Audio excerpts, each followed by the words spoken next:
Olá, tudo bem com você? Seja bem-vindo. Me acompanha aí e veja o que teremos no Band Motores de hoje. Ford reforça a linha Transit no Brasil com versões 100% elétricas. Os detalhes da Titano, primeira picape média da Fiat. Segurança, as vantagens oferecidas pelo freio de estacionamento eletrônico. E o SUV híbrido que vem ganhando as ruas do Brasil, o Raval H6. É a partir de agora aqui no Band Motores.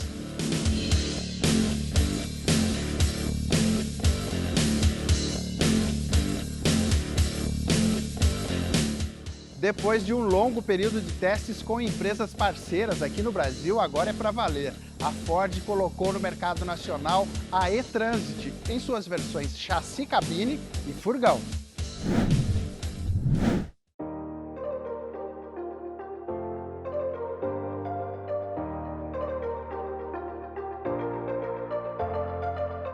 Depois de um programa piloto com frotistas iniciado em 2022, agora a Ford começou a fazer as entregas das primeiras 300 unidades comercializadas da e-Transit. Líder de vendas na Europa e nos Estados Unidos, a e-Transit tem potência de 269 cavalos e 43,8 kgfm de torque, e a tração é sempre traseira. A bateria de lítio garante autonomia de 317 km no padrão europeu WLTP. Nós lançamos na Europa, que foi a primeira região que nós lançamos essa e-Transit no mundo, trazendo a solução aí da eletrificação dentro da plataforma que já era consolidada, da Transit a diesel, e a gasolina no caso dos Estados Unidos. Nós lançamos lá mais ou menos no final de 2022, 6 meses depois nós já estávamos com esse programa de frotista. Por que foi importante isso aí? Para que a gente conseguisse entender as demandas reais na rota do cliente, como é que ele faz o carregamento, como é que isso interagir com a frota já existente dele. E nós fizemos mais ou menos umas 10 empresas que foram afetadas através desse programa, que são os grandes do e-commerce da nossa região. Isso foram mais ou menos 60 mil quilômetros rodados entre todos esses clientes.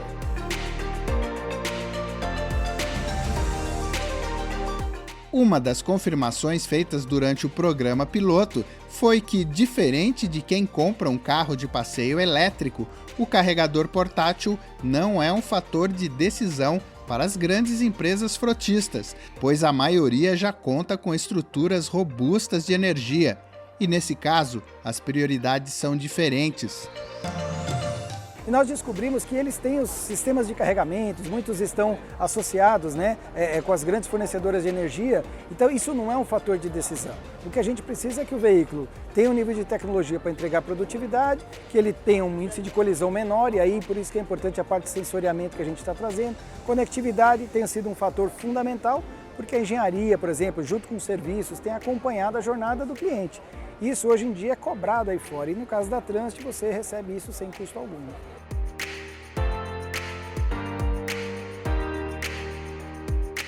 Outra característica da e-Transit é que está disponível nas versões furgão e chassi cabine, ou seja, entrega mais versatilidade de uso. Traz tecnologias de assistência à condução, como piloto automático adaptativo, alerta de tráfego cruzado, assistente de frenagem autônoma, assistente de permanência em faixa, câmera de 360 graus e monitoramento de ponto cego.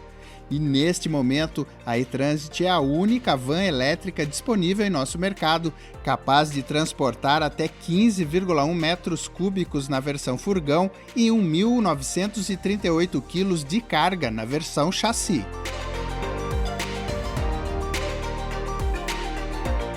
A e-Transit oferece praticamente o mesmo conteúdo encontrado nas versões diesel. Aliás, no visual é praticamente igual, a não ser pelas identificações da versão elétrica, mas entrega um pouco mais. Ela parece igual, mas ela tem algumas coisas que vão além, porque é muito esperado nesse segmento, até porque tem um custo de aquisição um pouco maior, mas eu tenho câmera 360, que é uma característica adicional, tela de 12 polegadas, que hoje no mercado não tem, e a gente acredita que uma visibilidade dentro da multimídia ajuda ele também a não colidir. Então esse tipo de coisa são soluções que a e-Transit traz aí de série, fora a parte de suspensão, que é totalmente remodelada. Então quando eu comparo a anterior, que é a diesel versus a elétrica, eu tenho nesse caso não feixe de mola, e sim eu acomodei através do que a gente chama de molas helicoidais.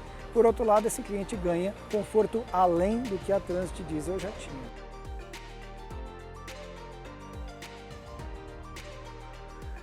Com esse conjunto e características pontuais, a Ford quer mostrar ao mercado o bom custo operacional da E-Transit. Esse é um ponto valioso para um veículo de trabalho. A marca informa que a E-Transit tem um custo de operação 40% menor para o frotista se comparado aos veículos a combustão. Vantagem alcançada pelo custo menor da eletricidade frente ao diesel e também pela simplicidade do sistema de propulsão elétrica, que exige menos gastos com manutenção. Segundo a Ford, a E-Transit tem 86% menos peças móveis de desgaste. É importante mencionar que nós estamos fazendo um lançamento que são 7 modelos, né? 2 chassi cabine e 5 furgão. Por que a gente não tem um furgão único, né? Como muitos dos nossos competidores optam em ter? Porque a gente acredita na diversidade para atender cada um dos segmentos. E sim, né, o veículo é produzido na Europa, então depois de 150 dias mais ou menos em média, o cliente pode pegar na concessionária assim se ligar.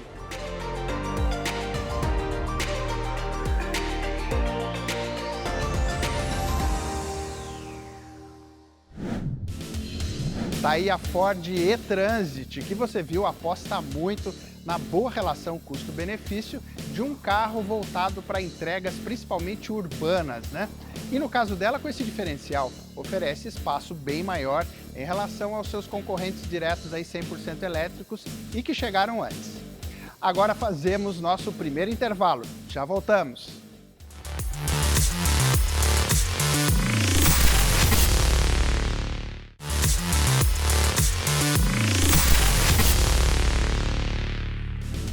Estamos de volta com o Band Motores aqui pela Band+.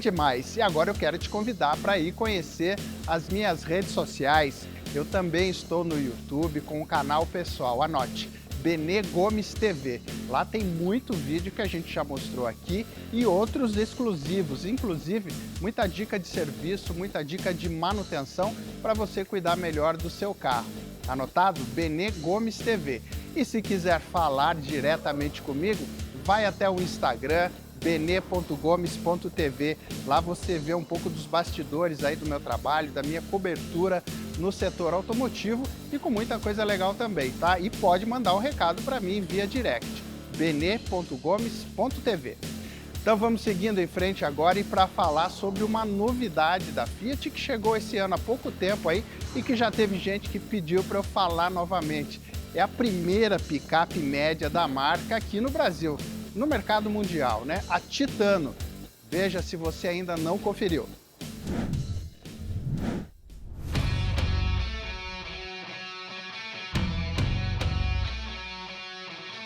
A Fiat aproveitou o benefício de ser uma das marcas do grupo Stellantis e partiu de um projeto pronto, o Peugeot Landtrek, picape produzida no Uruguai pela marca francesa, que também faz parte do grupo, mas fez várias alterações. Aplicou um novo conjunto de suspensão, coxins de cabine exclusivos, novas rodas e uma calibração específica para garantir maior conforto, sem comprometer a capacidade off-road.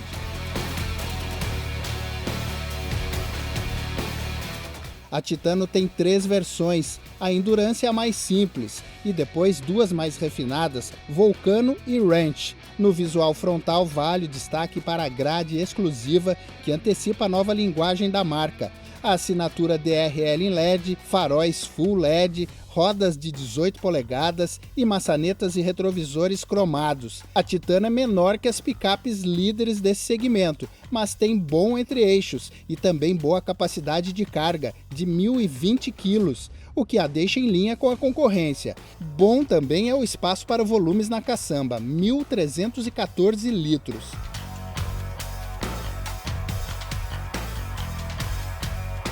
Por dentro, os mais atentos vão notar alguns itens dos modelos Peugeot, como a linha de botões no painel central, mas no geral tem acabamento correto, sem surpresas. O painel de instrumentos é analógico, traz apenas uma pequena tela digital colorida de 4,2 polegadas no centro, para informações do computador de bordo.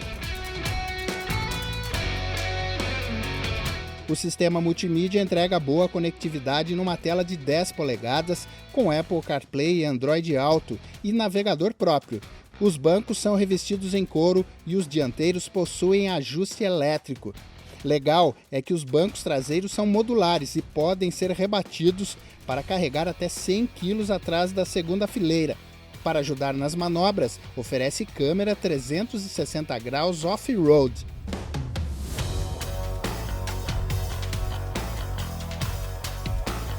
Para acelerar e encarar o trabalho, a Titano também não surpreende. Traz o mesmo motor para todas as versões, o 2.2 turbo diesel de 180 cavalos de potência, mas com um detalhe, torques diferentes. Na versão Endurance, que tem câmbio manual de 6 marchas, o torque é um pouco menor, 37,7 kgfm. Nas versões superiores, Vulcano e Ranch, equipadas com transmissão automática de 6 velocidades, o torque é de 40,8 kgfm. E todas as versões contam com tração 4x4 e reduzida.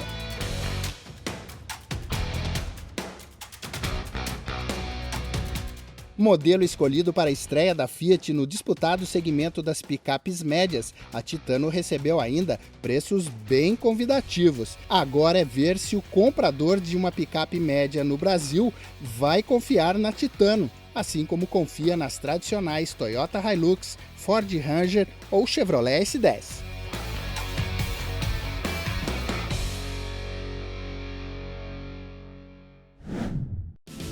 Tá aí a Fiat Titano, primeira picape média da marca, né, lançada recentemente aqui no Brasil. E como eu mostrei aí, ela é baseada num projeto que já existia, né, da Peugeot Landtrek. Tem algumas características aí particulares, né, que acabaram gerando algumas críticas, mas é uma boa picape. Agora ela ainda não embalou nas vendas, né, apesar da Fiat entender muito de picape de outros segmentos. Com essa aí a gente ainda tem uma expectativa de como é que vai ser a estratégia para ela. Bom, agora vamos seguindo em frente e para falar um pouquinho sobre segurança com a evolução de um equipamento muito utilizado no automóvel, o freio de estacionamento. Aquele tradicional acionado por alavanca, acho que está com os dias contados, graças aos novos freios de estacionamento eletrônicos. Confere aí se você ainda não viu como é que ele funciona.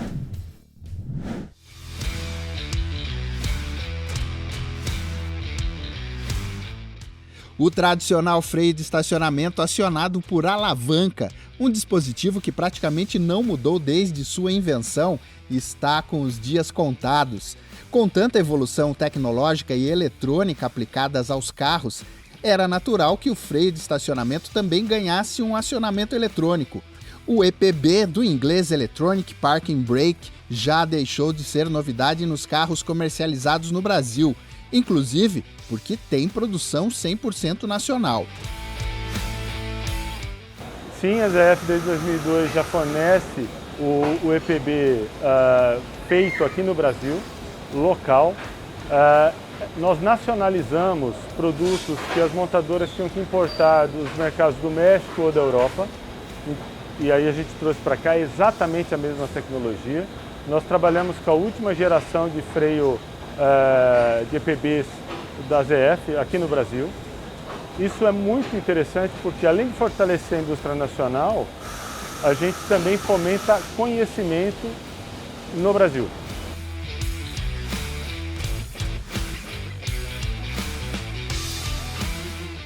Item até pouco tempo associado aos modelos mais caros, agora o freio de estacionamento eletrônico está presente em muitos modelos de alto volume de vendas, como os SUVs compactos. O dispositivo, antes de mais nada, traz evolução porque garante um visual mais bonito para o console central e permite aproveitar melhor esse espaço, com a aplicação de porta-copos ou um carregador de celular por indução, por exemplo. Sim, mas os benefícios diretos vão bem além. Com isso, você pode ter uma série de vantagens para o veículo. Ele aumenta questões de segurança, por exemplo. A montadora pode configurar o veículo para que quando você entre nele, coloque no D, na posição D para dirigir, e não tiver com o cinto acionado, ele não libere o veículo. Se uma porta estiver aberta também, ele vai acionar, né? Não vai impedir que o veículo se mova. Ele é o que permite você fazer uma assistência de partida em aclive, por exemplo. Em alguns veículos você pode associar isso também a uma descida, né? E aí ele também segura isso na descida, né?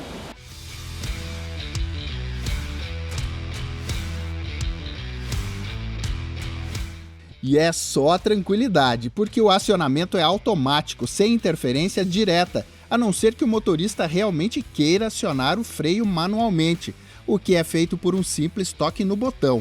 Mas a vantagem é exatamente essa, a possibilidade de programar o funcionamento e aumentar a segurança. Exemplo, ao estacionar o carro e desligar o motor, ou colocar a alavanca no modo P, no caso dos modelos com transmissão automática, o freio de estacionamento pode entrar em ação automaticamente. E com o controle executado pela central eletrônica do carro, outros componentes também são poupados.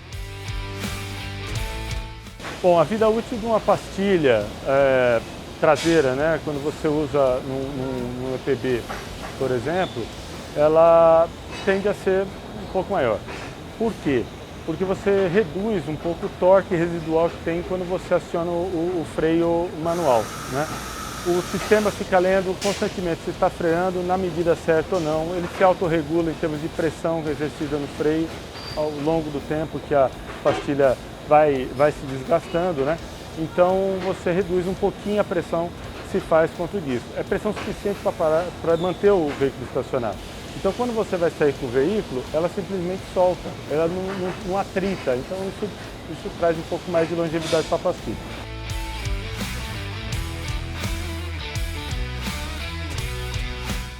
Ou seja, na conta final, são vários benefícios, em especial para a segurança. No entanto, neste momento, muitos ainda podem se incomodar com algumas situações de uso prático, o que acontece com todos os dispositivos comandados eletronicamente. Trocando em miúdos, se ocorrer uma pane elétrica, nada vai funcionar e o freio de estacionamento vai ficar travado também. E tem ainda a questão da manutenção do sistema. Mesmo oferecendo baixo risco de quebra, reparar um EPB vai custar um pouco mais do que um freio acionado por alavanca e cabos. Agora, a pergunta que todos sempre querem fazer: posso acionar o freio de estacionamento eletrônico com o carro em movimento? O uso dele em um movimento, se você tiver a necessidade de parar, você aciona, como você acionaria um freio de alavanca, né? Mas obviamente você fazendo isso repetidamente, você está imprimindo uma força, algo que não é o ideal para esse freio, né? Ele é um freio, é um caliper, então ele trabalha para frear o veículo, não a parte de estacionamento, o motor elétrico, mas a força hidráulica, normal que todo caliper traseiro tem, por exemplo, o caliper dianteiro tem. O que ele tem de diferencial é o motor que aciona e liga e desliga a pastilha, né? Faz com que a pastilha pressione o disco ou alivie o disco no momento de estacionar.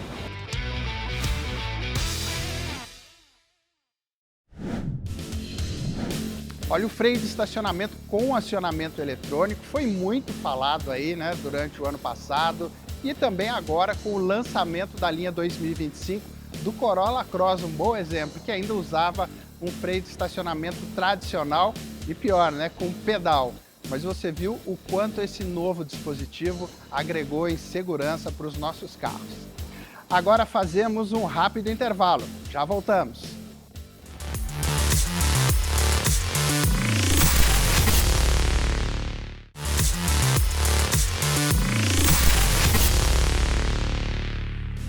Estamos de volta com o Band Motores aqui pela Band+.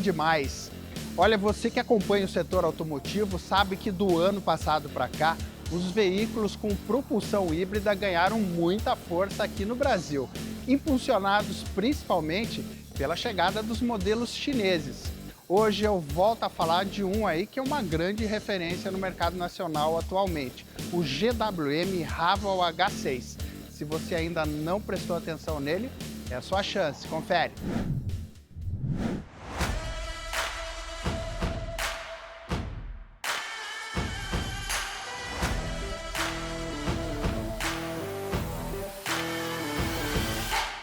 No Haval H6 a propulsão é sempre híbrida, mas ainda assim ele oferece duas opções. Uma do tipo plug-in, que traz 2 motores elétricos e pode ser carregado na tomada, e a outra a híbrida normal, essa versão que eu tenho aqui comigo, que recupera a energia da bateria utilizando a força do motor a combustão e também das frenagens.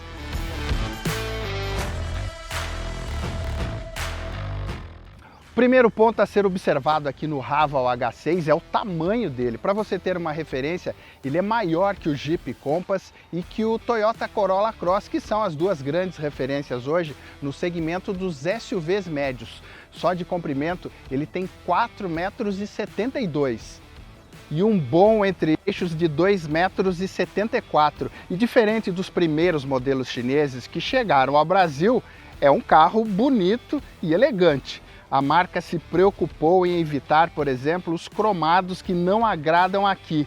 Tem iluminação Full LED nos faróis, na traseira, que é bem equilibrada, traz lanternas também de LED e ligadas por uma faixa iluminada.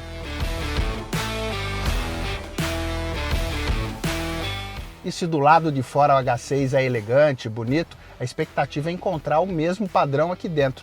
E isso acontece sim. Desenho moderno, atualizado, acabamento muito bem feito, cheio de superfícies macias ao toque e, como a GWM destaca, tem uma alta dose de tecnologia e conectividade. Então vamos lá, tem telas digitais de ótima resolução para o conjunto de instrumentos e também para o multimídia. O visual geral é mais arrojado e limpo, praticamente sem botões, já que todos os comandos estão reunidos na tela do multimídia. Agora eu vou destacar alguns itens aqui do Haval H6 que tem mais a ver com comodidade e diversão, mas que são bem legais. Por exemplo, dá para configurar o comando de voz com sotaque e termos que mais te agradam, e dá para pedir muita coisa utilizando o sistema. Ligação, definir o trajeto do navegador, conferir a previsão do tempo, ligar e desligar o ar-condicionado, ou abrir e fechar o teto solar, por exemplo. Veja, olá Haval, abre o teto solar.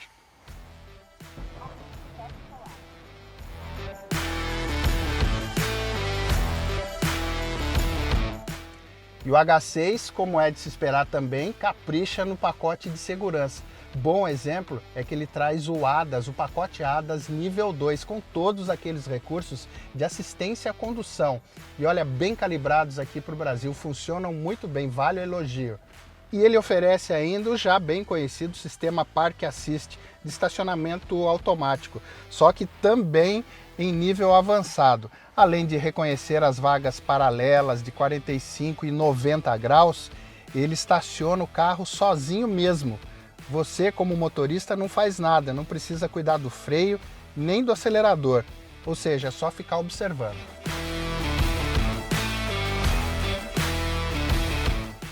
Bem legal esses comandos e o Park Assist aí que é mais avançado, mas olha, eu guardei mais uma coisa muito interessante, o sistema Auto Reverse. Você aciona aqui no mesmo botão do Park Assist e ele registra o trajeto de até 50 metros que você fez à frente. Então se você se enganou, precisa voltar, fazer exatamente o mesmo percurso, é só você parar o carro, engatar ré e habilitar aqui o Auto Reverse. Ele vai voltar exatamente no ponto que você saiu, fazendo tudo sozinho, sem nenhuma interferência do motorista, e vai estacionar o carro, repetindo até os movimentos do volante.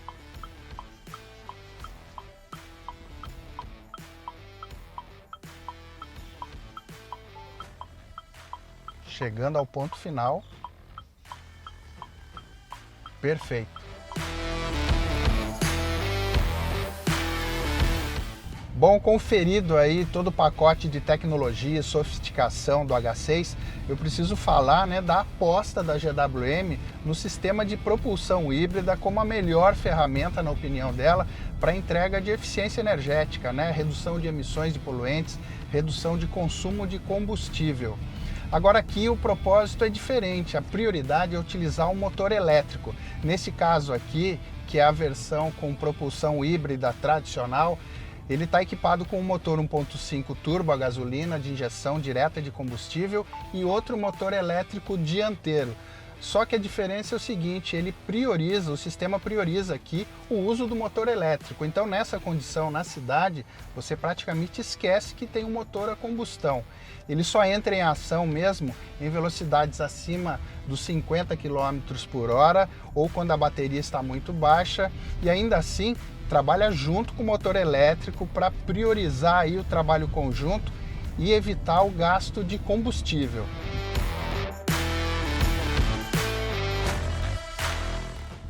E com esse conjunto aqui de sistema híbrido tradicional, o H6 conta com 243 cavalos de potência, 54 kgfm de torque. É força mais do que suficiente para o tamanho desse carro. E o resultado são acelerações bem ágeis para quando você precisa. Mas na média, que principalmente andando mais em circuito urbano, a sensação geral é de que você está andando com um modelo 100% elétrico.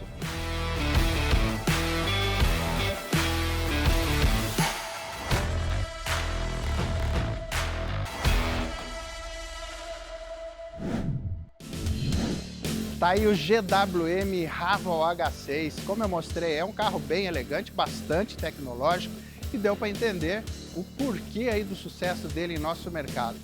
Então eu te lembro mais uma vez, se gostou do que viu, vai lá no meu Instagram, bene.gomes.tv e manda seu comentário. Se tiver alguma dúvida, pode mandar também, que eu respondo por lá, combinado? O Band Motores de hoje já está disponível no YouTube da Band+. Você pode rever tudo que mostramos hoje e também os programas passados. Eu agradeço demais a sua companhia e te espero aqui na semana que vem. Um grande abraço e até lá! Tchau!